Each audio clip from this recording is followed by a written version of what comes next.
Hello, everyone. I'm Dr. Mike Block, and this 5-minute brief is on reality theory. Reality theory, later known as choice theory, is one of my favorite techniques to use. It has great utility in both schools and other counseling settings as well. It can really be used anywhere. So, William Glasser is the founder of reality, and years ago I had a chance to see him, and it was a pretty cool experience. In 2013, he passed away, but his theory is still very popular in the school counseling field as well as other counseling professions. The overarching theme of reality theory is responsibility and taking ownership over your actions. So I'm going to show you two parts. First, we will look at the needs, which are survival, belonging, power, freedom, and fun. And second, how can we apply this theory? Let's get started by looking at the needs. Survival is the first need. Now, these are instinctual needs relating to our physical health, including food, shelter, security, safety. If a child doesn't feel safe, she's not going to want to attend school, and then everything is compromised. Everyone needs a safe, supportive environment where they're getting their physical needs met. The second need is belonging. Now, this is critical for all of us. We all want to feel loved, respected, connected, right? We all need other people to validate who we are. So to achieve this in a good way involves a mutual exchange of, rather than trying to manipulate others or demand attention, we want it reciprocated in a good way. So we want others to enjoy our company and vice versa. Let's take a look at the third need, which is power. Now, power can either be corrupt or it can benefit everyone. In other words, we can bully somebody or take advantage of them. But the good way to get our power needs met are by being competent in achieving something, developing skills that can be a win-win for ourselves and other people. For example, if you have a child who's making a mockery of the classroom to gain attention, we might want to redirect that into something else. We could set him in the corner, which would be getting our needs met, right? We don't have to deal with it.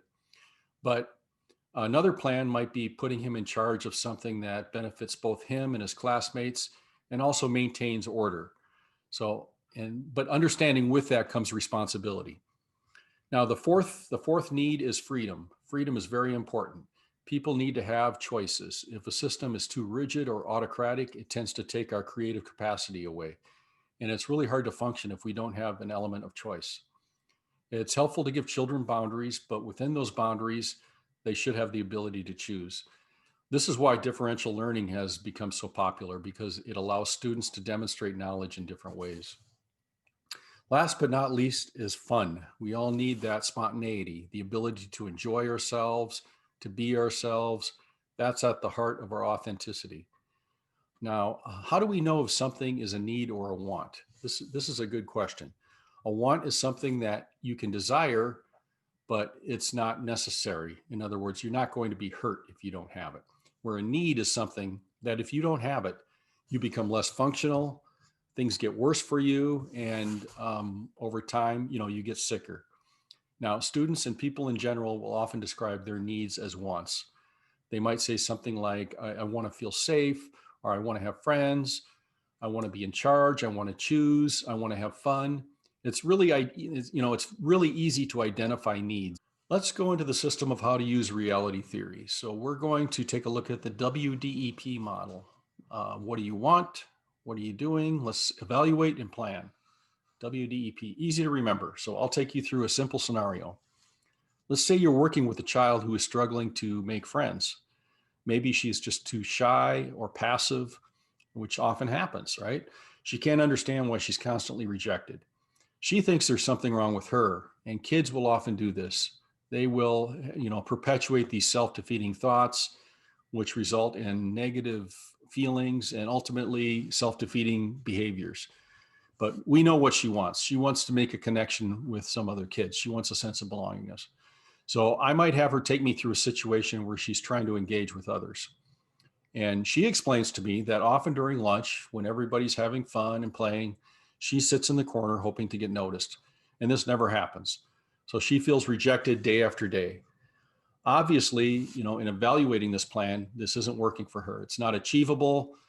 We have to form a new plan, one that she must come up with and sign off on. Now, this can't be my plan, because the worst thing I could do is give her advice. If I give her advice and it works, I'm only making her dependent upon me. doesn't help her at all. So she needs to take responsibility for whatever she chooses. But I encourage her and I support her as we brainstorm ideas. So eventually she comes up with something. She agrees that she's going to attempt to make conversation with these students. She's going to talk to them instead of going in the corner with her lunch like she normally does. So she goes out and she gives this a try. She reports back to me and indicates that although she did talk to these other kids, it didn't quite go like she wanted it to. And she still wound up eating lunch by herself, unfortunately. However, there were some good things that also happened. The first good thing is that the girls weren't mean to her. And second of all, it felt good for her just to talk, right? She was able to take that risk. So I congratulate her for trying and for, the small success that she did have. After all, she made progress. She just unfortunately didn't get what she wanted.